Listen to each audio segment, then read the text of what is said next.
Howdy, folks. Today we're diving deep into the Gospel of Luke, a book known for its captivating storytelling and profound teachings. Luke, a physician by trade, presents a detailed and compassionate account of Jesus' life, ministry, and message. Unlike the other Gospels, Luke often arranges Jesus' teachings into thematic groups, making it easier for us to grasp the interconnectedness of his message. This approach is evident in chapter 16, where we find the parable of the Shrewd Manager, nestled right after the beloved parable of the Prodigal Son. Luke's Gospel is like a beautifully woven tapestry, with each parable serving as a vibrant thread that contributes to the overall picture of God's kingdom. Through these parables, Jesus invites us to see the world through his eyes, challenging our assumptions and revealing the upside-down nature of his kingdom. The parables of the Prodigal Son and the Shrewd Manager, though seemingly different on the surface, are intricately linked, both offering profound insights into God's boundless mercy and the nature of true wisdom. As we delve into the parable of the Shrewd Manager, it's crucial to remember the context in which it's presented. Just as the Prodigal Son reminds us of God's unconditional love and forgiveness, the Shrewd Manager challenges us to consider what it truly means to be wise in light of eternity. The juxtaposition of these two parables is no accident. It's a deliberate literary choice designed to make us think deeply about our priorities, our choices, and our ultimate allegiance. Join me as we unpack this intriguing parable verse by verse and uncover the timeless wisdom hidden within its depths. The parable of the Prodigal Son, preceding our main focus, paints a vivid picture of God's immeasurable grace and forgiveness. It tells the story of a rebellious son who squanders his inheritance and eventually returns home, filled with remorse. The father, overflowing with compassion, welcomes him back with open arms, celebrating his return.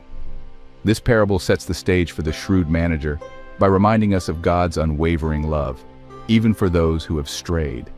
Immediately following this heartwarming tale, we encounter the parable of the Shrewd Manager, a story that seems to celebrate cunning and worldly shrewdness.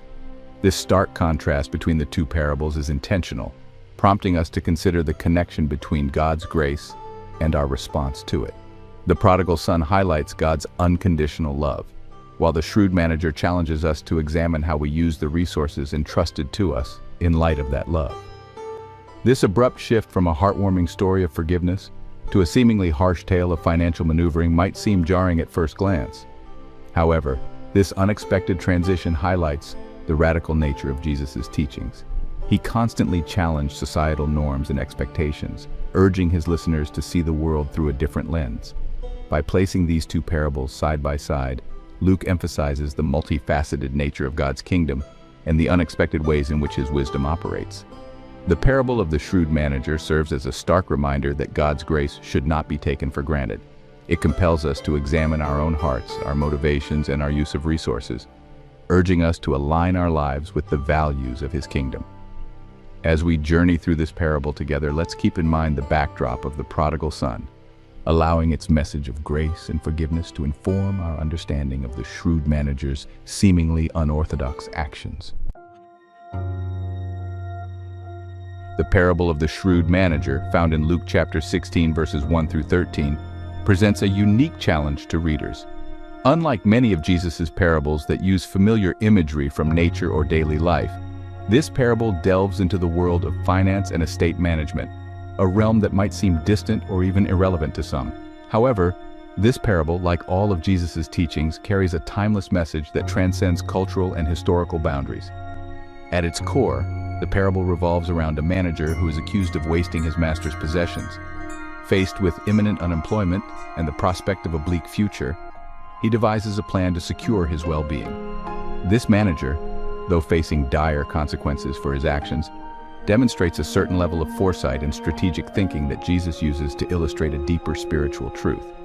The parable doesn't condone the manager's dishonesty, but rather highlights his shrewdness in using his current situation to secure his future. This seemingly contradictory message is at the heart of the parable's challenge. It forces us to confront our own understanding of wisdom, asking us to consider what it truly means to be shrewd in light of eternity. As we unpack this parable verse by verse, we'll discover that its message is not about praising unethical behavior, but about recognizing the urgency of our spiritual lives and the importance of making wise choices for eternity. This journey into the parable of the shrewd manager is an invitation to examine our own hearts, our priorities, and our understanding of true wisdom. It's a call to align our actions with the values of God's kingdom, ensuring that our lives reflect His grace and mercy. Our parable begins by introducing us to two central figures, a rich man and his manager. Now, this ain't just any wealthy fella. Luke describes him as a man of significant means, someone accustomed to having others manage his affairs. This detail is important because it sets the stage for the power dynamics at play. This rich man represents a figure of authority, someone used to others answering to him. On the other hand, we have the manager.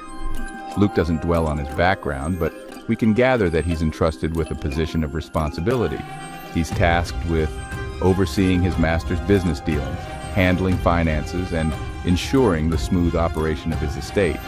This manager, though not as wealthy as his master, holds a position of trust and influence. However, this seemingly stable arrangement is about to be turned upside down.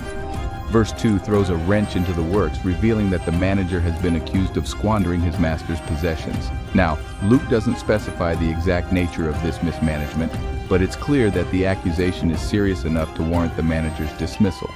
This sudden turn of events plunges the manager into a crisis, forcing him to confront the consequences of his actions. Imagine yourself in the manager's shoes for a moment. You've enjoyed a comfortable life, managing another man's wealth, but now you're faced with the prospect of losing everything. Your reputation is tarnished, your job is on the line, and the future looks bleak. This sense of impending doom hangs heavy over the parable, setting the stage for the manager's desperate attempt to salvage his situation. The master's accusation cuts deep, leaving the manager reeling from the sudden shift in his circumstances. He's called to account for his actions, forced to confront the reality of his mismanagement. The text doesn't shy away from the gravity of the situation, emphasizing the manager's precarious position. His comfortable life, built on managing another man's wealth, is crumbling before his eyes. Luke 16, verse 2 paints a stark picture of the manager's predicament. He's summoned by his master and given a chilling command. Give an account of your stewardship, for you can no longer be manager. This statement is final, absolute, and leaves no room for negotiation. The manager's fate is sealed. His time of authority is over. This abrupt dismissal throws the manager's future into disarray. Verse 3 captures his despair, and the manager said to himself, "What shall I do? My master is taking the stewardship away from me. I am not strong enough to dig, and I am ashamed to beg." These lines reveal the depths of his despair, highlighting his lack of options and the social stigma associated with manual labor or begging. In this moment of crisis, the manager faces a crossroads. His comfortable life is gone, and the future seems bleak. He's forced to confront the consequences of his actions and the limitations of his current situation. This sense of desperation fuels his determination to find a way out, setting the stage for a daring and unconventional plan. Faced with a grim future, the manager doesn't resign himself to despair. Instead, he retreats into his thoughts, desperately seeking a solution to his predicament. Luke 16, verse 4 captures this pivotal moment. "I know what I will do," he said to himself, "so that when I am removed from management, people may receive me into their houses." This single verse marks a turning point in the parable, signaling the manager's shift from despair to decisive action. Notice the shrewdness in the manager's thinking. He knows his time is limited, and he needs to act quickly to secure his future. He can't rely on his former position or the goodwill of his master. Instead, he hatches a plan to leverage his remaining authority for personal gain, ensuring that he'll have a safety net once removed from his position. His plan hinges on a simple yet cunning idea: gaining favor with his master's debtors. By reducing their debts, he aims to create a network of individuals who owe him a debt of gratitude, people who will be obligated to help him in his time of need. This calculated move reveals the manager's understanding of human nature and his willingness to exploit it for his own benefit. The manager's plan might seem morally questionable, even downright wrong, but it's important to remember that Jesus isn't condoning his actions. Instead, he's using this unconventional story to illustrate a deeper point about wisdom and foresight. The manager, despite his failings, demonstrates a certain level of shrewdness that Jesus wants his listeners to recognize and apply to their own lives, albeit in a righteous and ethical manner. With a plan in place, the manager wastes no time putting it into action. He calls upon his master's debtors, those who owe him money, and offers them a surprising proposition, a significant reduction in their debts. Luke 16 verses 5 through 7 describes these interactions, highlighting the manager's calculated approach. So he summoned each one of his master's debtors to him, Luke writes, emphasizing the manager's proactive and systematic approach. He doesn't wait for opportunities to present themselves, he creates them. To the first debtor, he says, "How much do you owe my master?" The debtor responds, 100 measures of oil. The manager then commands, "Take your bill and sit down quickly and write 50.